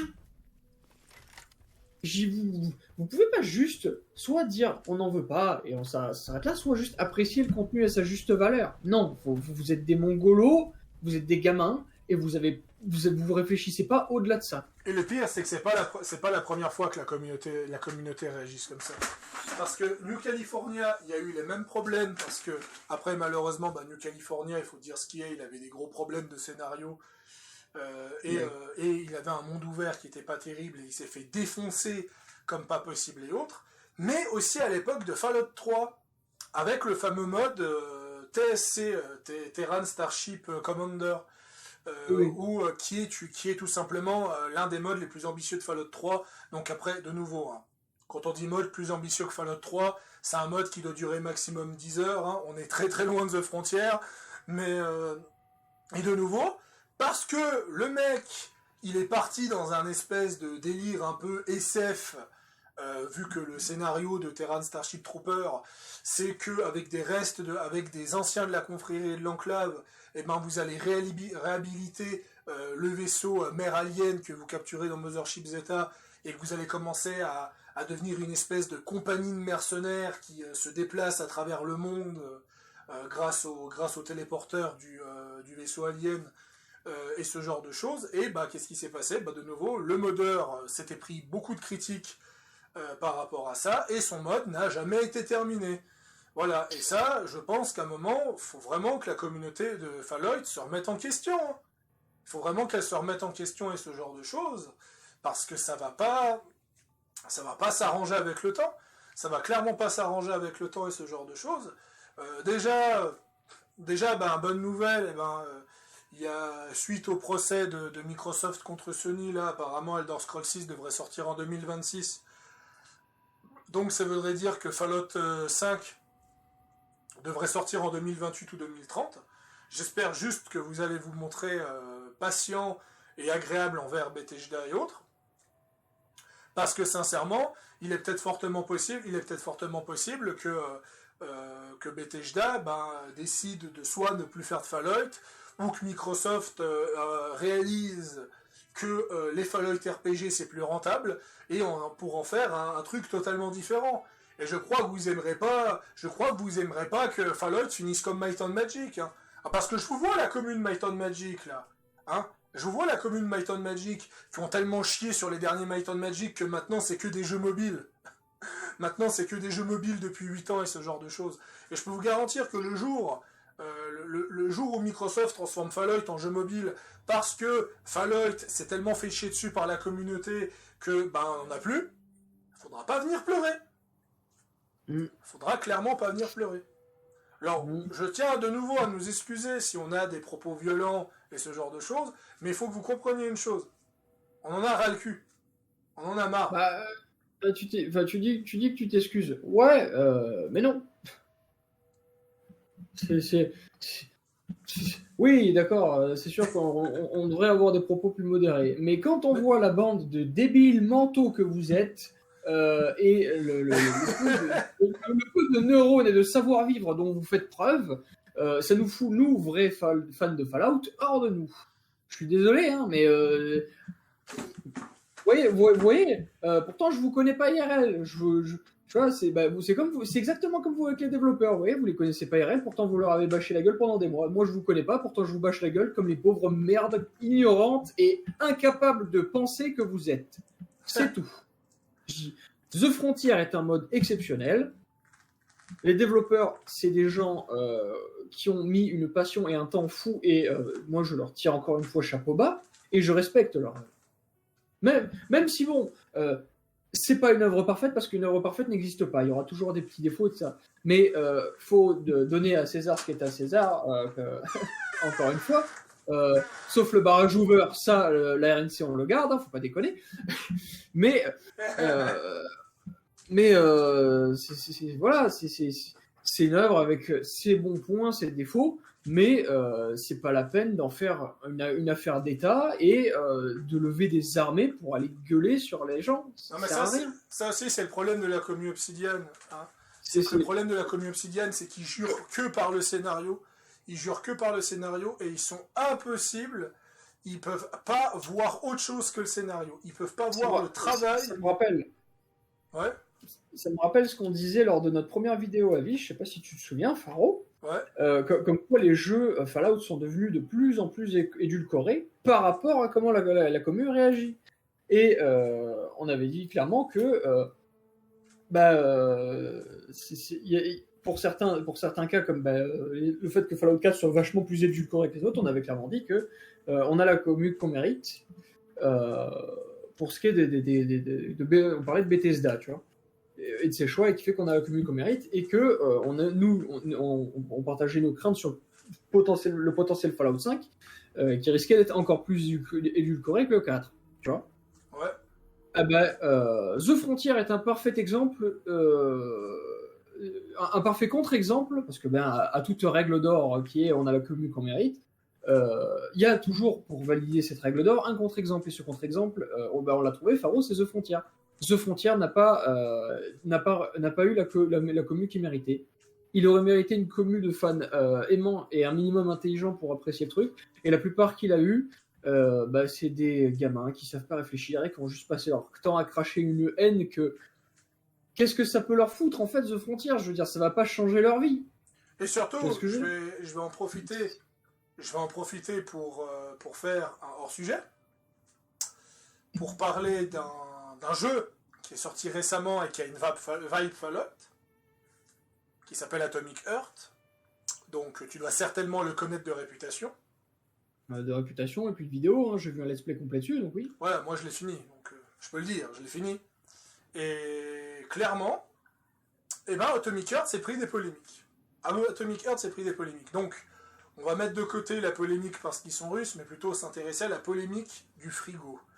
Et c'est très intéressant, parce que quand on voit comment la population a réagi à la polémique du frigo, et alors je t'explique le contexte au cas où tu ne vois pas de quoi je Ah parle. ouais, le frigo qui dit des phrases Donc tendance globalement, plutôt, pour expliquer à la communauté, nous avons une espèce de borne d'amélioration d'armes. Il faut voir ça comme un établi d'équipement sur New Vegas. Et en fait, il vous dit de temps en temps, donc pas tout le temps, hein, de temps en temps, vous allez tomber sur une IA corrompue de cette borne d'amélioration qui va vous faire des jeux de mots sexuels. Voilà, globalement, ça va parler d'épée, ça va parler de fente. Voilà, pas besoin d'aller plus loin, vous comprenez. Hein. Je tiens encore à mon YouTube. Et en fait, ce qui s'est passé, c'est que ça a fait un scandale. Ça a fait un scandale pas possible, notamment du côté de la commune française, où énormément de youtubeurs, énormément de gens ont défoncé le jeu comme pas possible et ce genre de choses. Alors, le jeu a réussi à marcher malgré tout grâce au public anglophone et grâce au public slave, mais le jeu s'est fait défoncer comme pas possible. Et moi, je vais vous juste dire une chose. Les gars, vous voulez que Fallout soit moins édulcoré? Vous avez vu le scandale pour une simple borne d'amélioration qui vous fait juste des jeux de mots? Ah, ça fait un scandale pour une borne d'amélioration qui fait des jeux de mots de cul. Par contre, ça n'a rien dit pour la femme de chambre argonienne. Hein? Donc c'est pour dire que malheureusement, on n'aura pas de Fallout cru. Déjà, New Vegas, c'est déjà 10 fois moins cru que Fallout 2, hein, déjà. Ouais, voilà. Déjà, pour commencer, New Vegas est déjà vachement édulcoré. Vasteland 3 est beaucoup moins édulcoré que New Vegas. Donc, clairement, vous voulez des exemples dans Vasteland 3? Dans Vasteland 3, tu peux littéralement coucher avec des robots et tu peux littéralement choper des MST en couchant avec des robots et ce genre de choses. Tu as des espèces d'humour un petit peu malaisant avec des espèces de clowns tueurs et ce genre de choses, avec leurs burgers empoisonnés et qui traitent le cannibalisme et ce genre de choses. Et tu as notamment des chèvres à deux têtes qui servent de plaisir sexuel et ce genre de choses, avec des enregistrements de gens qui passent du bon temps avec une chèvre à deux têtes et ce genre de choses. Je vais pas tout résumer Vasteland 3 parce qu'il y en a beaucoup d'autres. Une église qui vénère une bombe nucléaire, Ah, tiens.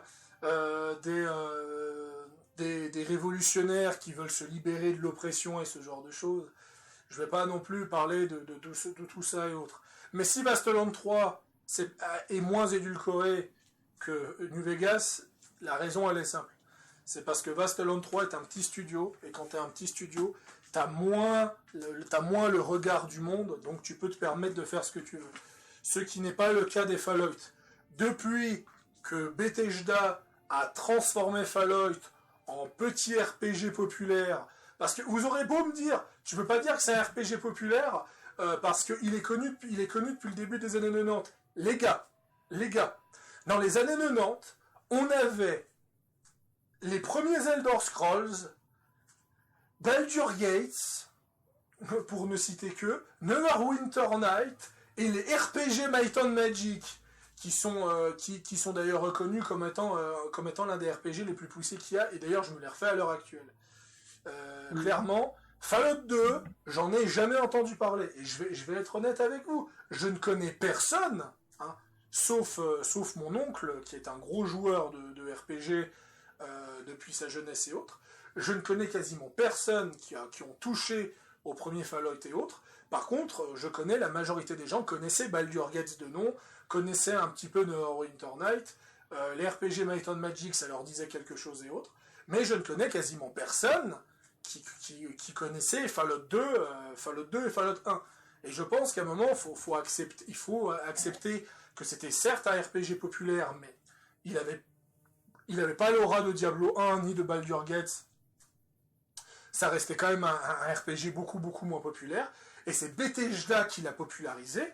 que ça vous fasse chier ou pas, malheureusement c'est comme ça, c'est Bethesda qui l'a popularisé, qui a rendu Fallout célèbre, et ce genre de choses. Et maintenant que Fallout est célèbre, et maintenant que Fallout est ce qu'on appelle de nos jours un triple A, malheureusement, tu ne peux pas te permettre de faire ce que tu veux et ce genre de choses. C'est dommage, hein, je dis pas de souci. Ceux qui me diront, oui, tu peux te permettre de faire ce que tu veux parce qu'il y a Cyberpunk et autres. Alors déjà, de 1, Cyberpunk, il a très très peu de connotations sexuelles en vérité. En vérité, il est surtout là pour faire des morales et ce genre de choses. On est très très loin de l'humour gras de New Vegas pour parler. Clairement, je dirais même que Cyberpunk est une honte par rapport pour un jeu qui s'est vendu là-dessus et ce genre de choses. Je trouve que c'est trop mis en avant à but humoristique qu'avec un humour noir ou un humour bien sale et ce genre de choses. Donc clairement, je le prendrai pas en compte. Et ça, malheureusement, non seulement on aura moins le droit à des jeux moins édulcorés en plus, mais si en plus de ça, les joueurs de jeux vidéo font des énormes scandales face à Atomic Heart et face à The Frontier, je peux vous garantir que vous verrez pas un Fallout 5 où on prostitue sa femme tout de suite, hein. Ça c'est clair. Ouais. C'est pour j'ai pris le premier exemple parce que en général, quand on parle de Fallout 2, on sort cet exemple-là tellement que cet exemple est grossier, tellement que cet exemple est abusé, ce genre de choses. Voilà. Donc bon. Donc je pense que là, on arrive à 1h30 de vidéo. Je pense qu'on n'a pas besoin de plus à dire. Ce mode est super, il est incroyable, il a une ambiance bien à lui. Si vous n'aimez pas le côté très scénarisé, partez sur la Légion ou partez même sur les Crusaders. En plus de ça, si vous voulez partir sur les Crusaders, sans déconner, en l'espace de 5 minutes, vous pouvez rejoindre les Crusaders et autres. Donc sur ce, je pense qu'on va s'arrêter là. À moins que tu aies encore quelque chose à dire, Rutgerd. Moi, c'est bon. Moi, seule chose que j'ai à dire, comme l'a dit Faro, ce mode est excellent. Ce mode aurait dû mériter une meilleure commu. Malheureusement pour lui, il n'a pas eu la commu qu'il méritait. Et je souhaite encore une fois tout mon soutien aux développeurs pour que, parce que certains ils ont quand même mal vécu toute cette situation. Mon soutien aux développeurs et encore chapeau bas pour les petits chefs-d'œuvre qu'ils nous ont pondus. Et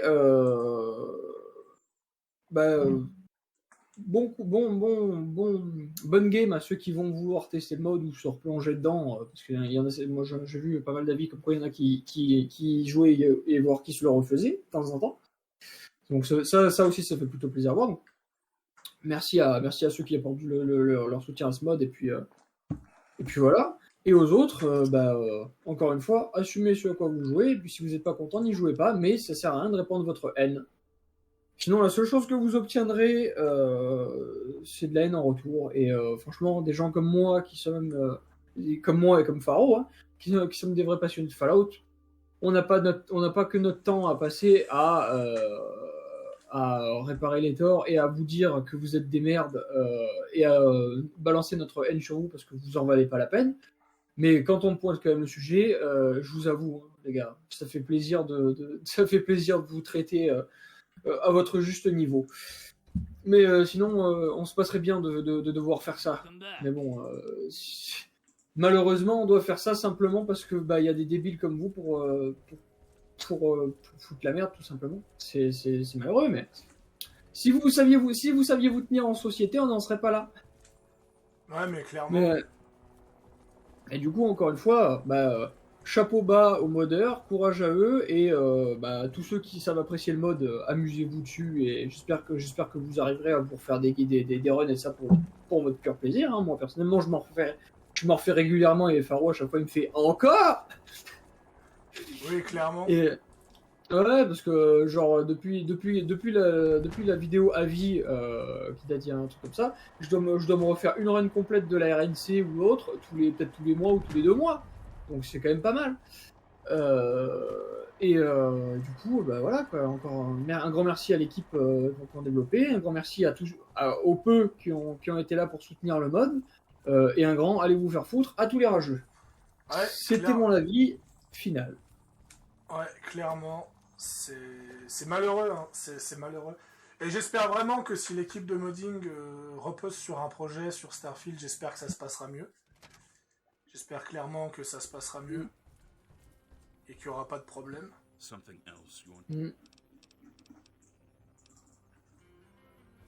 Bref, on va pas aller plus longtemps, déjà cette vidéo elle a beaucoup traîné. Le chapitre The Frontier de ma chaîne se termine donc maintenant. On se reverra, je pense, d'ici un très long moment. De toute façon, je pense pas que je vais upload cette vidéo aujourd'hui. Je la ferai, soit je commencerai à l'uploader aujourd'hui ou autre. Mais en tout cas, je vais faire une pause. Je pense que ça va me faire du bien de faire une pause. Parce qu'il n'y a plus grand chose qui sort. Honnêtement, Diablo 4, ça traîne de mon côté. Et vu que tout le monde a déjà dit son avis sur Diablo 4, je pense pas que je dirai mon avis.